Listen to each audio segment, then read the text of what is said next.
മാധുരപൂർണ്ണ പ്രശോഭിതം ഈ ജീവിതം, ആർദ്രമാം ദൈവസ്നേഹം നിറയും പൂവനം. മാധുരപൂർണ്ണ പ്രശോഭിതം ഈ ജീവിതം, ആർദ്രമാം ദൈവസ്നേഹം നിറയും പൂവനം. സ്നേഹദീപനാളമായി വിളങ്ങും ധന്യജീവിതം.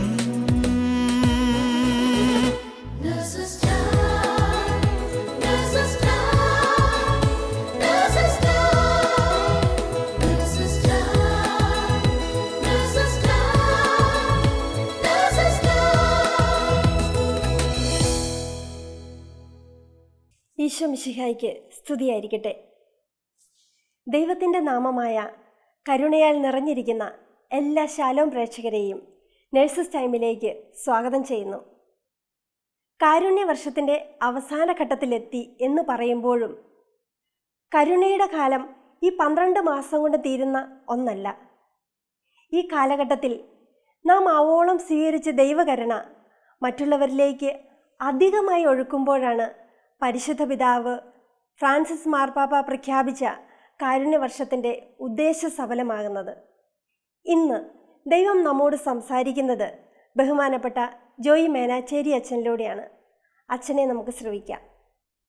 ഈശോയിൽ ഏറ്റവും സ്നേഹം നിറഞ്ഞ നഴ്സസ് സഹോദരി സഹോദരന്മാരെ, നമ്മൾ കരുണയുടെ വർഷത്തിലൂടെ കടന്നു പോവുകയായിരുന്നു. കഴിഞ്ഞ വർഷം ഡിസംബർ 8-ാം തീയതി കരുണയുടെ വർഷത്തിന് തുടക്കമായി. 2016 നവംബർ 20-ാം തീയതി കരുണയുടെ കാലഘട്ടം അവസാനിക്കുകയാണ്. പക്ഷേ ഈ ഒരു കരുണയുടെ കാലഘട്ടം അവസാനിക്കേണ്ട ഒരു കാലമാണോ, അതോ നമ്മുടെ ജീവിതകാലത്തെ മുഴുവൻ സ്വാധീനിക്കേണ്ട, അല്ലെങ്കിൽ ഉടച്ചു വാർക്കേണ്ട, അല്ലെങ്കിൽ നമ്മുടെ ജീവിതത്തെ മുഴുവൻ പടുത്തുയർത്തേണ്ട, ഉണർത്തേണ്ട ഒരു കാലഘട്ടമല്ലേ കരുണയുടെ കാലം എന്ന് പറയുന്നത്? മാർപ്പാപ്പയുമായിട്ട് അഭിമുഖ സംഭാഷണം നടത്തുകയും അത് ഒരു പുസ്തകരൂപത്തിലാക്കുകയും ചെയ്തിട്ടുണ്ടെന്ന് മനസ്സിലാക്കാൻ സാധിക്കുന്നു. ആ പുസ്തകത്തിൻ്റെ പേര് തന്നെ ദൈവത്തിൻ്റെ നാമം കരുണ എന്നാണ്. വത്തിക്കാൻ്റെ റിപ്പോർട്ടറായ ആൻഡ്രിയോ ടോർണിയെല്ലി എന്ന് പറയുന്ന ആ മനുഷ്യൻ പരിശുദ്ധ പിതാവുമായിട്ട് ഈ കരുണയുടെ വർഷം പ്രഖ്യാപിക്കുന്നതിനുള്ള കാരണം അന്വേഷിക്കുന്നതായിട്ട് ആ അഭിമുഖത്തിൽ നമ്മൾ കാണുന്നുണ്ട്. ആ പുസ്തകത്തിൽ മുഴുവൻ കരുണയുടെ വർഷവുമായി ബന്ധപ്പെട്ട അഭിമുഖ സംഭാഷണങ്ങളാണ്. ചോദ്യവും ഉത്തരവും വളരെ ലളിതമായിട്ട് മനോഹരമായിട്ട് മാർപ്പാപ്പയുടെ മനസ്സ്, നമ്മൾ ഈ കരുണയുടെ മനസ്സ് നമ്മൾ ആ പുസ്തകത്തിൽ നിന്നും പഠിക്കുന്നുണ്ട്. ഈ ടോർണിയെല്ലി മാർപ്പാപ്പയോട്, പരിശുദ്ധ മാർപ്പാപ്പ ഫ്രാൻസിസ് മാർപ്പാപ്പയോട് ചോദിക്കുകയാണ്, എന്താണ് ഒരു കരുണയുടെ വർഷം പ്രഖ്യാപിക്കാനായിട്ട് പരിശുദ്ധ പിതാവിനെ പ്രചോദിപ്പിച്ചത്? ഉടനെ മാർപ്പാപ്പ അതിന് ഉത്തരം പറയുന്നത്, അത് ഒരു പ്രത്യേക ഒരു ദിവസത്തെ അനുഭവമോ അല്ലെങ്കിൽ പ്രത്യേക ഒരു സംഭവമോ കാരണമായിട്ട് പറയാൻ പറ്റില്ല. അതിനകത്ത് പിതാവിന് മുൻപ് സഭയെ നയിച്ച പരിശുദ്ധ മാർപ്പാപ്പന്മാരുടെ ചാക്രിക ലേഖനങ്ങളും അവരുടെ മനസ്സും അതോടൊപ്പം പിതാവിന് തന്നെ ഉണ്ടായിരുന്ന വ്യക്തിപരമായ അനുഭവങ്ങളും കാരണമാണെന്നാണ് അതിൽ സൂചിപ്പിക്കുന്നത്. അദ്ദേഹം പറയുന്ന മറക്കാനാകാത്ത ഒരു വലിയ മനുഷ്യനെ കുറിച്ച് അദ്ദേഹം സൂചിപ്പിക്കുന്നുണ്ട് ആ പുസ്തകത്തിൽ. അതൊരു കപ്പുച്ചിൻ വൈദികനാണ്. ഒരു കപ്പുച്ചിൻ വൈദികനാണ് എന്നുള്ളത് കൊണ്ടും മാർപ്പാപ്പയ്ക്ക് മറക്കാനാവാത്ത ഒരു അനുഭവം കൊടുത്ത ഒരു വ്യക്തിയായതുകൊണ്ടും എനിക്ക് അതിന് പ്രത്യേകമായിട്ടൊരു താല്പര്യം ഉണ്ടായിരുന്നു. ആ പുസ്തകം വായിച്ചു കഴിയുമ്പോൾ നിങ്ങൾക്കും അത് ബോധ്യപ്പെടും. നിങ്ങൾ ഈ ശ്രവിക്കുന്ന നിങ്ങൾക്കും അത് കേട്ട് കഴിയുമ്പോഴും ബോധ്യപ്പെടും. മാർപ്പാപ്പ പറയുന്നത് കരുണയുടെ വലിയ കുമ്പസാരക്കാരൻ എന്നാണ്. അദ്ദേഹം ഒരു കപ്പുച്ചിൻ വൈദികനാണ്. കപ്പുച്ചിൻ വൈദികരെ പൊതുവെ നമ്മൾ കാണുന്നത് കുമ്പസാരിപ്പിക്കുന്ന, അല്ലെങ്കിൽ കുമ്പസാരിപ്പിക്കുമ്പോൾ പ്രത്യേക കൃപയുള്ള ഒരു വൈദികർ എന്ന ഗണത്തിൽപ്പെടുന്നവരാണല്ലോ കപ്പുച്ചിൻ വൈദികർ. അപ്പോൾ ഈ കപ്പുച്ചിൻ വൈദികനെ കുറിച്ച് പറയുന്നത്, ഇദ്ദേഹം മാർപ്പാപ്പയുടെ അടുക്കിലേക്ക് ചെല്ലാണ്. അപ്പം മാർപ്പാപ്പ ആകുന്നതിന് മുൻപ് ബർഗോളിയോ എന്ന മെത്രാൻ്റെ അടുക്കിലേക്കാണ് ഈ കപ്പുച്ചിൻ വൈദികൻ ചെല്ലുന്നത്. എന്നിട്ട് അദ്ദേഹം പറയുന്നു, എനിക്കൊരു കാര്യം മെത്രാനോട് സംസാരിക്കാനുണ്ട്, ഒരു സംശയം തീർക്കാനുണ്ട്, ഒരു സഹായം കിട്ടാനുണ്ട്. അപ്പോൾ മാർപ്പാപ്പ ചോദിക്കുകയാണ്, എന്താണ് ഈ സംശയം? അപ്പോൾ ഇദ്ദേഹം പറയണേ, എൻ്റെ അടുത്ത് വൈദികരും സമർപ്പിതരും ആത്മായ പ്രേക്ഷിതരുമായ അനേകർ കുമ്പസാരിക്കാനായിട്ട് വരണ്ട്. ഇവരെല്ലാവരും ഞാൻ കുമ്പസാരിപ്പിക്കുന്നു. പക്ഷേ കുമ്പസാരക്കൂട്ടിൽ ഞാൻ ഇവരോട് അധികം കരുണ കാണിക്കുന്നുണ്ടോ എന്ന് എനിക്കൊരു സംശയമുണ്ട്. അപ്പോൾ ഉടനെ തന്നെ ബെർഗോളിയോ എന്ന മെത്രാൻ അദ്ദേഹത്തിനോട് കരുണയെക്കുറിച്ച് സംസാരിക്കുന്നു. അതിനുശേഷം ബെർഗോളിയോ പിതാവ് ചോദിക്കുകയാണ്, അതിനുശേഷം നിങ്ങൾക്ക് എന്താ തോന്നാറ്, നിങ്ങൾ എന്താ ചെയ്യാറ്, ഇങ്ങനൊരു സംശയം തോന്നിയതിന് ശേഷം എന്താ നിങ്ങൾ ചെയ്യാറ് പതിവ്?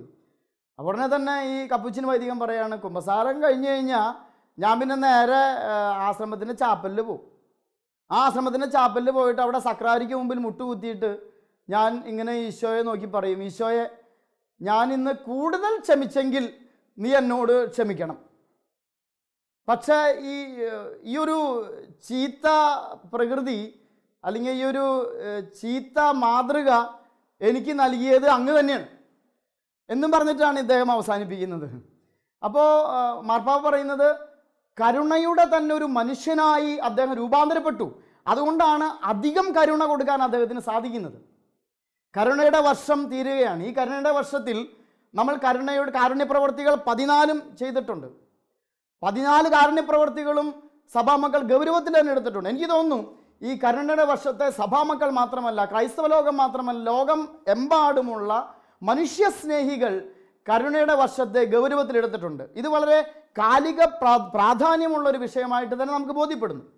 ഇപ്പോൾ യൂറോപ്പിലേക്ക് വന്ന അഭയാർത്ഥി പ്രവാഹം, ഈ അഭയാർത്ഥികളെല്ലാവരെയും കരുണാപൂർവ്വം സ്വീകരിക്കണമെന്നുള്ള മാർപ്പാപ്പയുടെ ആഹ്വാനത്തെ എനിക്ക് തോന്നുന്നു പലരും പല രീതിയിൽ വിമർശിച്ചെങ്കിലും ഭൂരിഭാഗം ജനങ്ങളും, അതിൽ മതവിശ്വാസികളുണ്ടായിരിക്കാം, അല്ലായിരിക്കാം, മനുഷ്യസ്നേഹികളുണ്ടായിരിക്കാം, പ്രകൃതി സ്നേഹികളുണ്ടായിരിക്കാം, ലോകം മുഴുവനും ഈ അഭയാർത്ഥി പ്രവാഹത്തെ, യൂറോപ്പിലേക്ക് വന്ന അഭയാർത്ഥി പ്രവാഹത്തെ വളരെ കരുണയോടുകൂടെ തന്നെയാണ് കണ്ടത്. വിമർശനങ്ങൾ ഒരു വശത്ത് ഉണ്ടെങ്കിൽ പോലും.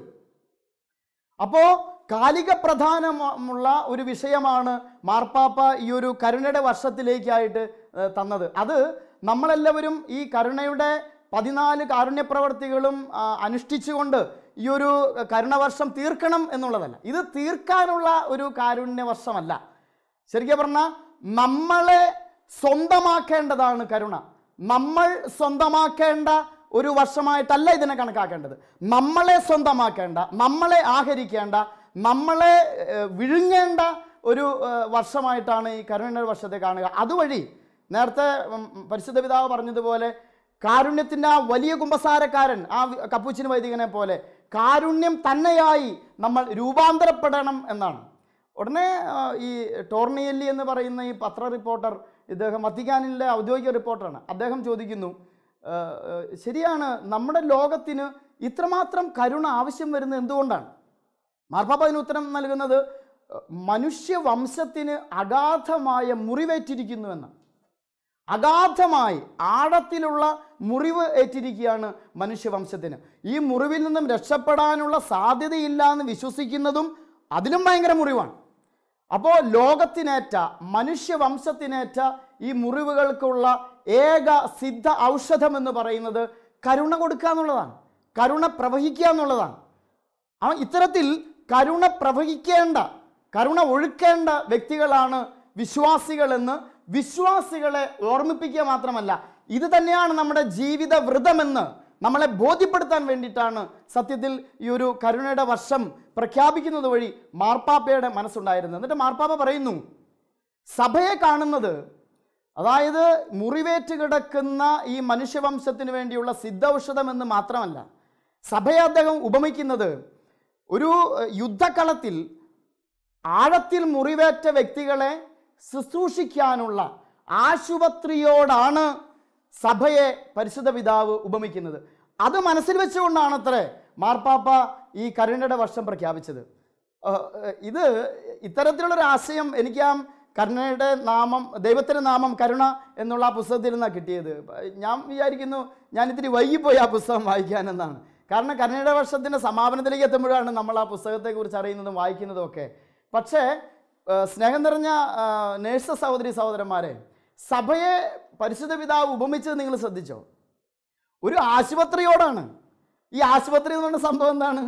നിങ്ങളുടെ ശുശ്രൂഷ വേദിയല്ലേ ഈ പറയണേ എന്ന് പറഞ്ഞാൽ, നേഴ്സന്മാർക്ക് വേണ്ടി തന്നെ ഒരു കരുണയുടെ വർഷം പ്രഖ്യാപിക്കപ്പെട്ടതുപോലെയാണ് അത് വായിച്ചപ്പോൾ എനിക്ക് തോന്നിയത്. സഭയെ ഒരു ആശുപത്രിയോട് ഉപമിക്കുമ്പോൾ, അപ്പോൾ നിങ്ങൾ ദൈനംദിനം എന്ന വണ്ണം സേവനം ചെയ്യുന്ന ശുശ്രൂഷ വേദിയായ ആശുപത്രി, അത് ക്ലിനിക്കുകളോ ആശുപത്രികളോ എന്തുമാകട്ടെ, അതായത് രോഗത്താലും വേദനയാലും കഷ്ടപ്പെടുന്നവരെ അനുദിനം കാണുന്ന നിങ്ങളുടെ ശുശ്രൂഷകൾ ശരിക്കും സഭയുടെ ശുശ്രൂഷയാണെന്ന് സഭയുടെ വികാരി, ഈ ഭൂമിയിലെ വികാരിയായ പരിശുദ്ധ മാർപ്പാപ്പ ഫ്രാൻസിസ് മാർപ്പാപ്പ തന്നെയാണ് പറയുന്നത്. അപ്പോൾ നിങ്ങളുടെ ഉത്തരവാദിത്വം എത്ര മഹത്തരമാണ്. ഒരു കരുണയും ഹൃദയത്തിലില്ലാതെ കാരുണ്യ പ്രവൃത്തികൾ 14 ചെയ്യാലോ മനുഷ്യന്. 4 ആൾ കാണും, 4 ആൾ കേൾക്കും, അവിടെ ആളുകളുടെ മുമ്പിൽ ആളാകാൻ പറ്റും. അങ്ങനെ ആളുകളുടെ മുമ്പിൽ ആളാകാൻ വേണ്ടി കാരുണ്യ പ്രവൃത്തികൾ ചെയ്യുന്നവരുണ്ട്. പക്ഷെ നമ്മളോ കരുണയില്ലാതെ ഒരു നേഴ്സിന് ശുശ്രൂഷ, മിനിസ്ട്രിയിൽ ശുശ്രൂഷ തുടരാൻ പറ്റുമോ? സാധിക്കുമെന്ന് എനിക്ക് തോന്നുന്നില്ല. കാരണം ഒരു രോഗിയുടെ വേദന കാണുമ്പോൾ അലിവോടുകൂടെ അവരെ ശുശ്രൂഷിക്കുക എന്നുള്ളതാണ് നിങ്ങളുടെ ശുശ്രൂഷയുടെ അടിസ്ഥാനം. അപ്പോൾ കരുണയുള്ള വ്യക്തിത്വങ്ങളായി നമ്മൾ രൂപാന്തരപ്പെടേണ്ടതുണ്ട്. ഈ കാരുണ്യവർഷം കഴിയുമ്പോൾ നമ്മൾ കരുണയായിട്ട് മാറുകയാണ്. എങ്ങനെ നമുക്ക് കരുണയായിട്ട് മാറാൻ പറ്റും? എന്തുകൊണ്ടാണ് കരുണ, ഈ ലോകത്തിന് കരുണ കൊടുക്കണമെന്ന് പറയുന്നത്? 2 കാര്യങ്ങളാണ്. അതിന് നമുക്ക് ഉത്തരം കണ്ടെത്താൻ സാധിക്കുന്നത് മത്തായിയുടെ സുവിശേഷം 18-ാം അധ്യായം 21 മുതൽ 35 വരെയുള്ള വാക്യങ്ങളിൽ നമ്മൾ നിർധനനായ ഭൃത്യൻ്റെ ഉപമ കാണുന്നുണ്ട്. നിർദ്ധയനായ ഭൃത്യൻ്റെ ഉപമ. അപ്പോൾ ഈ നിർദ്ധയനായ ഭൃത്യൻ്റെ ഉപമയിൽ ഈ ഭൃത്യൻ 10,000 താലന്തിന് കടപ്പെട്ടിരിക്കുന്നത്. 10,000 താലന്ത് കടപ്പെട്ടിരിക്കുന്ന ഈ ഭൃത്യന് കടം വീട്ടാൻ നിർവാഹമില്ല എന്ന് പറയുമ്പോൾ യജമാനൻ പറയുന്നുണ്ട്, നീ നിൻ്റെ ഭാര്യയെയും മക്കളെയും നിൻ്റെ സമസ്ത വസ്തുവകളെയും വിറ്റ് കടം തീർക്കാനാണ്. കാരണം അത് അത്രയും വലിയൊരു തുകയാണ്. ഒരു താലന്ത് എത്രയാണെന്ന് നമുക്ക് അറിയണമെങ്കിൽ നിങ്ങൾക്ക് ഏറ്റവും എളുപ്പം POC ബൈബിളിൻ്റെ ഏറ്റവും പിന്നിലുള്ള അനുബന്ധം ഒന്ന് വായിച്ചാൽ മതി. ഒരു താലന്തിൻ്റെ മൂല്യം എന്ന് പറയുന്നത് തൂക്കമനുസരിച്ചാണ്. നമ്മളിപ്പോൾ രൂപയുടെ മൂല്യം കാണുന്ന പോലെയല്ല, അന്ന് തൂക്കമനുസരിച്ചിട്ടാണ് മൂല്യം കാണുന്നത്. ഒരു താലന്തിൻ്റെ തൂക്കം എന്ന് പറയുന്നത് 34.272 നമ്മൾ ഈ 0.272 വിട്ടേക്ക് 34 കൂട്ട് 34 കിലോഗ്രാം ആണ് ഒരു താലന്തിൻ്റെ തൂക്കം. അപ്പോൾ 10,000 താലന്ത് എന്ന് പറയുമ്പോൾ 3,40,000 കിലോ വന്നു കഴിഞ്ഞു. അത്രയും തൂക്കമുണ്ട്. ആ തൂക്കത്തെ നിങ്ങൾ വിട്, 3,40,000 എന്നൊരു കണക്ക് വയ്ക്കും. അപ്പോൾ ഇത്രയധികം തുക കടപ്പെട്ടിരിക്കുന്ന ഈ സേവകൻ, ഈ ഭൃത്യൻ ഇത് വീട്ടണമെങ്കിൽ അദ്ദേഹം ഭാര്യയെയും മക്കളെയും സമസ്ത വസ്തുവകളെയും വിറ്റാലും വീട്ടാൻ പറ്റുമെന്നുള്ള കാര്യം സംശയമാണ്. അതുകൊണ്ടാണ് ഇത് മുഴുവൻ വിറ്റിട്ട് നീ വീട്ടാൻ പറയണത്. പക്ഷേ അദ്ദേഹമാവട്ടെ കാൽക്കൾ വീണ് താണുകയാണ് അപേക്ഷിക്കുന്നുണ്ട്. അങ്ങനെ ഇദ്ദേഹത്തിൻ്റെ അപേക്ഷ കണ്ട് മനസ്സലിഞ്ഞ് യജമാനൻ ഈ 10,000 താലന്ത് ഇളച്ചു കൊടുക്കുകയും ബാക്കിയുള്ളവ വീട്ടാൻ സാവകാശം കൊടുക്കുകയും ചെയ്യുന്നത് ഈ ഉപമയിൽ വളരെ പ്രത്യേകമായിട്ട് ശ്രദ്ധിക്കേണ്ട ഒരു കാര്യമാണ്.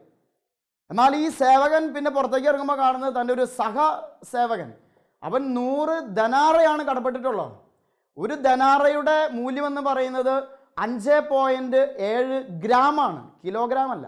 5.7 ഗ്രാം, അത് 6 ഗ്രാം എന്ന് കൂട്ടിക്കോളൂ. എന്നാൽ തന്നെ 600 കിലോഗ്രാമേ വരുന്നുള്ളൂ. അപ്പോൾ 600 എവിടെ കിടക്കണ്? 5.7 എവിടെ കിടക്കണം? 3,40,000 കടപ്പെട്ടവൻ ഇളച്ചു കിട്ടുന്നു, വെറും 600 കടപ്പെട്ടവൻ്റെ കഴുത്തിൽ ഒന്ന് പിടിക്കണം. അപ്പോൾ ഇത്തരത്തിലുള്ള ഒരു വ്യത്യാസം അവിടെ കാണുന്നുണ്ട്. ഉടനെ തന്നെ യജമാനൻ പറയാണ്, ഞാൻ നിന്നോട് കരുണ കാണിച്ചതുപോലെ നീ മറ്റുള്ളവരോട് കരുണ കാണിക്കേണ്ടതല്ലേ. അപ്പം നമ്മൾ എന്തുകൊണ്ട് കരുണ കാണിക്കണം എന്ന് വെച്ചിട്ടുണ്ടെങ്കിൽ തമ്പുരാൻ നമ്മളോട് കരുണ കാണിച്ചത് കൊണ്ടാണ് നമ്മൾ കരുണ കാണിക്കേണ്ടത് എന്നുള്ളത് വളരെ സ്പഷ്ടമാണ്. ഈ കരുണയെ ഒരു പക്ഷേ സ്നേഹവുമായിട്ട് നമുക്കൊന്ന് ബന്ധപ്പെടുത്തി മനസ്സിലാക്കുന്നത് നല്ലതാണ്. കാരണം യോഹന്നാൻ്റെ ലേഖനം 1-ാം ലേഖനം 4-ാം അധ്യായം 10-ാം തിരുവചനം അതുപോലെ 19-ാം തിരുവചനം വ്യക്തമായിട്ട് പഠിപ്പിക്കുന്നു, ആദ്യം ദൈവം നമ്മളെ സ്നേഹിച്ചു. അതിൽ നിന്നാണ് ദൈവസ്നേഹം എന്താണെന്ന് നമ്മൾ മനസ്സിലാക്കുന്നത്. അപ്പോൾ ആദ്യം നമ്മളെ സ്നേഹിച്ചത് കൊണ്ടാണ് നമ്മൾ ദൈവത്തെ സ്നേഹിക്കുന്നത്. യോഹന്നാന്റെ സുവിശേഷം 13:34 അത് തന്നെയാണ് പഠിപ്പിക്കുന്നത്. ഞാൻ നിങ്ങളെ സ്നേഹിച്ചതുപോലെ നിങ്ങൾ പരസ്പരം സ്നേഹിക്കുക എന്നുള്ളതാണ്. അപ്പോൾ ഞാൻ നിങ്ങളോട് കരുണ കാണിച്ചതുപോലെ നിങ്ങളും പരസ്പരം കരുണ കാണിക്കേണ്ടതല്ലേ. ഇവിടെ ശ്രദ്ധിക്കേണ്ട വളരെ പ്രധാനപ്പെട്ട ഒരു കാര്യം, വചനം ഒരിക്കലും പറയുന്നില്ല ഞാൻ നിങ്ങളോട് കരുണ കാണിച്ചതുപോലെ നീ എന്നോട് കരുണ കാണിക്കേണ്ടതെന്ന്. നീ ദൈവത്തോട് കരുണ കാണിക്കേണ്ട കാര്യമൊന്നുമില്ല, മറിച്ച് നീ കരുണ കാണിക്കേണ്ടത് മറ്റുള്ളവരോടാണ്. കാരണം നിനക്ക് ദൈവത്തോട് കരുണ കാണിക്കാൻ സാധിക്കില്ല. ഇത് വളരെ വ്യക്തമാക്കുന്നത് നമ്മുടെ CNIയിലെ വിശുദ്ധ കാതറീനോട് ദൈവം സംഭാഷിക്കുന്നതായിട്ട് ദൈവം സംസാരിക്കുന്നതായിട്ടൊരു അനുഭവം വിവരിക്കുന്നുണ്ട്. വിശുദ്ധയോട് ദൈവം പറയാണ്, ഞാൻ നിന്നെ സ്നേഹിച്ചതുപോലെ നീ എന്നെ സ്നേഹിക്കണമെന്നാണ് എൻ്റെ ആഗ്രഹം. പക്ഷെ നിനക്കതിന് സാധിക്കില്ല. കാരണം ഞാൻ നിന്നെ സ്നേഹിക്കുന്നത് കടപ്പെട്ട സ്നേഹം കൊണ്ടല്ല, ഞാൻ നിന്നെ സ്നേഹിക്കുന്നത് നീ എന്നെ സ്നേഹിച്ചത് കൊണ്ടല്ല. അതാണ് അതിൻ്റെ അർത്ഥം. ഞാൻ നിന്നെ സ്നേഹിക്കുന്നത് ദാനമായ സ്നേഹം കൊണ്ടാണ്, കൃപയായ സ്നേഹം കൊണ്ടാണ്. അതുകൊണ്ട് ഞാൻ നിന്നെ സ്നേഹിച്ചതുപോലെ നിനക്ക് എന്നെ സ്നേഹിക്കാൻ സാധിക്കില്ല. നീ എന്നെ സ്നേഹിക്കുന്നത് എപ്പോഴും കടപ്പെട്ട സ്നേഹം കൊണ്ടാണ്. ഞാൻ നിന്നെ സ്നേഹിച്ചത് കൊണ്ടാണ് നീ എന്നെ സ്നേഹിക്കുന്നത്. അപ്പോൾ ഞാൻ നിന്നെ സ്നേഹിച്ചതുപോലെ നീ എന്നെ സ്നേഹിക്കണമെന്നാണ് എൻ്റെ ആഗ്രഹമെങ്കിലും നിനക്ക് അതിന് സാധിക്കാത്തത് കൊണ്ട് നിനക്ക് ചെയ്യാൻ പറ്റുന്നത് എന്താണ്? ഞാൻ നിന്നെ സ്നേഹിച്ചതുപോലെ നീ മറ്റുള്ളവരെ സ്നേഹിക്കുക. ഈ മറ്റുള്ളവരെ സ്നേഹിക്കുക എന്ന് പറഞ്ഞാൽ എന്താണ് അർത്ഥം? അവർ നിന്നെ സ്നേഹിച്ചത് കൊണ്ടല്ല, ദൈവം നിന്നെ സ്നേഹിച്ചത് കൊണ്ടല്ലല്ലോ, നീ ദൈവത്തെ സ്നേഹിച്ചത് കൊണ്ടല്ലല്ലോ ദൈവം നിന്നെ സ്നേഹിക്കുന്നത്. അത് തന്നെ, നീ ദൈവത്തെ സ്നേഹിച്ചത് കൊണ്ടല്ല ദൈവം നിന്നെ സ്നേഹിക്കുന്നത്. അതുപോലെ മറ്റുള്ളവർ നിന്നെ സ്നേഹിച്ചത് കൊണ്ടാകരുത് നീ മറ്റുള്ളവരെ സ്നേഹിക്കേണ്ടത്. വളരെ വ്യക്തമായിട്ട് അതാണ് കാതറിൻ ഓഫ് സിയന്നയോട് ദൈവം വ്യക്തമായിട്ട് പഠിപ്പിക്കണം സ്നേഹത്തിൻ്റെ ഒരു പാഠം. അതുതന്നെയാണ് കരുണയുടെ പാഠം. പ്രത്യേകിച്ച് ഈ ആതുര സേവന ശുശ്രൂഷ രംഗത്ത് പ്രവർത്തിക്കുന്ന നേഴ്സ് സഹോദരി സഹോദരന്മാർ ശ്രദ്ധിക്കേണ്ടത്, വരുന്ന രോഗികൾ അവരാരുമാകാം, അവരൊരു പക്ഷേ നിങ്ങളെ സ്നേഹിച്ചേക്കാം, നിങ്ങളെ ദ്രോഹിച്ചേക്കാം, നിങ്ങളെ ഇൻഡിഫറൻ്റ് ആയിട്ട് നിസ്സംഗതയോടെ കണ്ടേക്കാം, ഏത് രീതിയിൽ വേണമെങ്കിലും പ്രതികരിച്ചേക്കാം.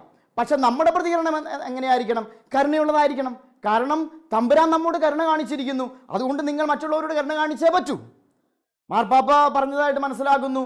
അതായത് ഒരു ആശുപത്രിയാകുന്ന ഈ സഭയിലെ ക്രിസ്തു ആരാണ്?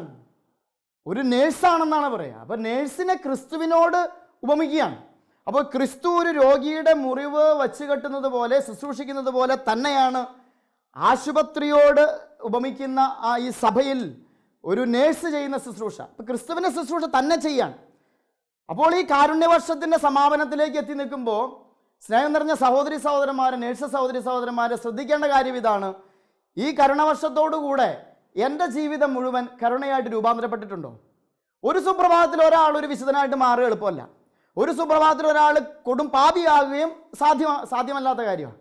അത് പതിവായി ചെയ്യുന്ന നന്മകൾ, അങ്ങനെ നന്മ ചെയ്ത് ഒരുവൻ വിശുദ്ധനായിട്ട് മാറുന്നു.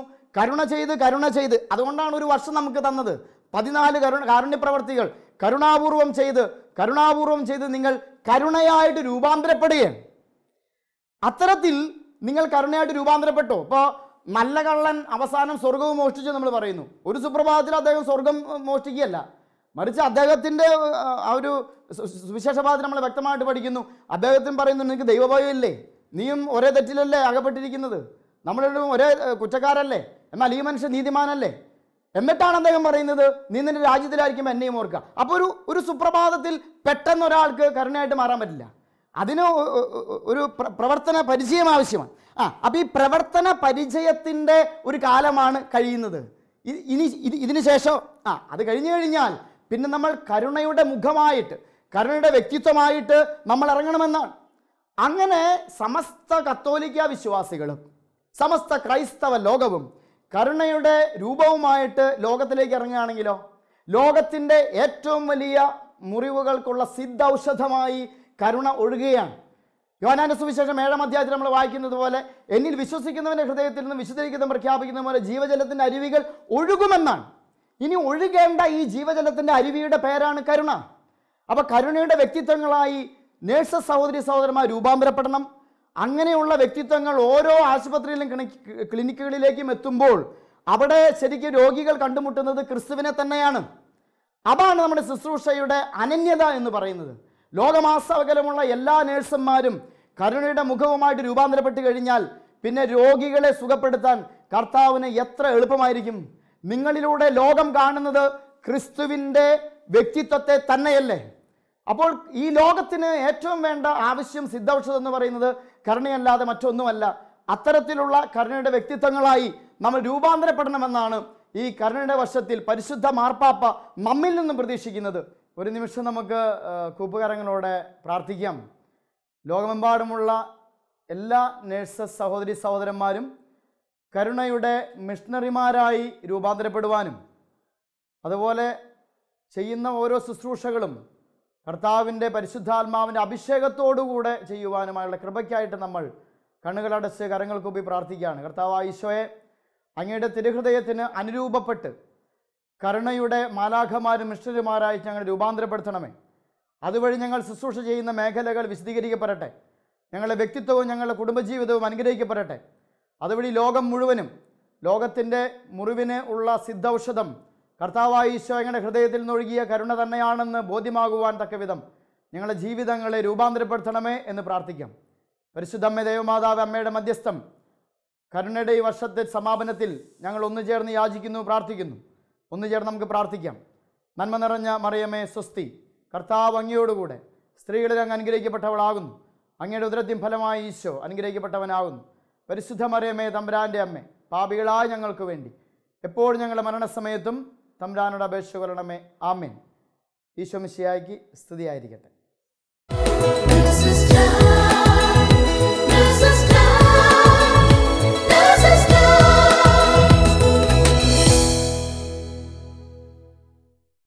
സിയന്നയിലെ വിശുദ്ധ കാതറിനോട് ദൈവം പറഞ്ഞതുപോലെ നാം ശുശ്രൂഷിക്കുന്ന രോഗികളിൽ നിന്ന് തിരിച്ചു കരുണ ലഭിക്കുന്നില്ല എങ്കിൽ പോലും അവരോട് കരുണ കാണിക്കുവാനുള്ള വലിയ ബാധ്യത നമുക്കുണ്ട്. കാരണം നമ്മുടെ ദൈവം നാം അർഹിക്കുന്നതിലുപരിയായി നമ്മോട് കരുണ കാണിച്ചുകൊണ്ടേയിരിക്കുന്നു. തിരുസഭയുടെ മുഖം ഈശോയുടെ കരുണയുടെ മുഖമായി മാറണം എന്ന് പറഞ്ഞ പരിശുദ്ധ പാപ്പായുടെ ചില കാരുണ്യ പ്രവൃത്തികളിലൂടെ നമുക്കൊന്ന് കണ്ണോടിക്കാം.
ജോയി അച്ഛനിലൂടെ ഈശോ നമ്മോട് സംസാരിച്ചതുപോലെ മനുഷ്യവംശത്തിനേറ്റ വലിയ മുറിവിനെ കരുണ കൊണ്ട് ശുശ്രൂഷിക്കുവാനായി നമുക്ക് ശ്രമിക്കാം.